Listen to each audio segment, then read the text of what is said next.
Quels sont les projets sur lesquels vous avancez avec vos membres pour accompagner le sommet de la Grande Région présidé actuellement par le Grand-Duché de Luxembourg? On pousse aujourd'hui sur deux dossiers qui paraissent vraiment prioritaires. Le premier qui me paraît vraiment très important et sur lequel on peut arriver à avancer, c'est tout ce qui touche au télétravail.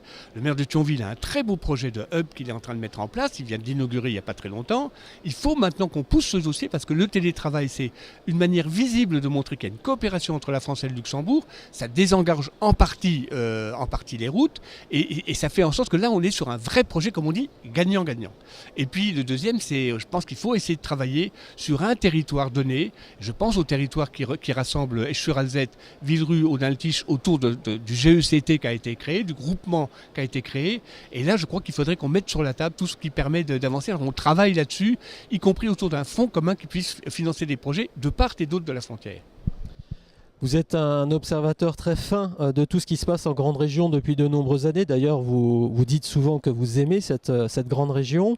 En quoi, actuellement, le sommet de la Grande Région présidé par le Grand-Duché de Luxembourg avance concrètement, selon vous, ou au contraire, n'avance-t-il pas assez rapidement ? Le sommet n'avance pas assez rapidement parce qu'on est mal organisé. Ça ne veut pas dire qu'il ne se passe rien. Il y a un programme Interreg tout à fait intéressant. Il y a une équipe d'animation qui est une équipe intéressante. Mais très honnêtement, la visibilité globale de la Grande Région, elle est pour l'instant un peu délicate. Donc il faut probablement être plus offensif sur la question de la gouvernance. Ce qui se produit aujourd'hui, c'est les relations bilatérales et c'est là qu'on voit très concrètement des projets qui avancent, des choses qui avancent entre la France et le Luxembourg et la Belgique. C'est là que se joue aujourd'hui la visibilité par rapport aux citoyens. On parle de visibilité, de gouvernance. Peut-être qu'il y a un sujet qui d'ailleurs revient souvent sur la table et il tient d'ailleurs à cœur à Madame la ministre Corinne Cahen qui préside ce sommet au nom du gouvernement luxembourgeois. C'est ce fameux nom Grande Région. Grande Région, c'est pas un nom.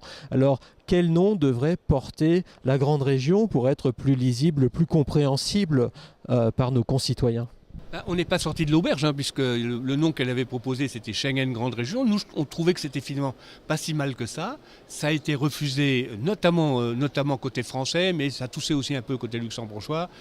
Et donc finalement, il faut qu'elle remette le métier sur l'ouvrage pour qu'elle puisse sortir de son mandat avec une marche à monter, notamment sur la question du nom, et en particulier aussi probablement sur la question de l'affirmation de cette grande région au cœur de l'Europe. C'est très compliqué parce que les gens n'y croient déjà plus à l'Europe, donc ils croient encore moins à la grande région transfrontalière. C'est un exercice extrêmement difficile, mais je pense qu'il ne faut pas lâcher la bride aujourd'hui. Merci Roger Cazel, bonne journée, bon salon.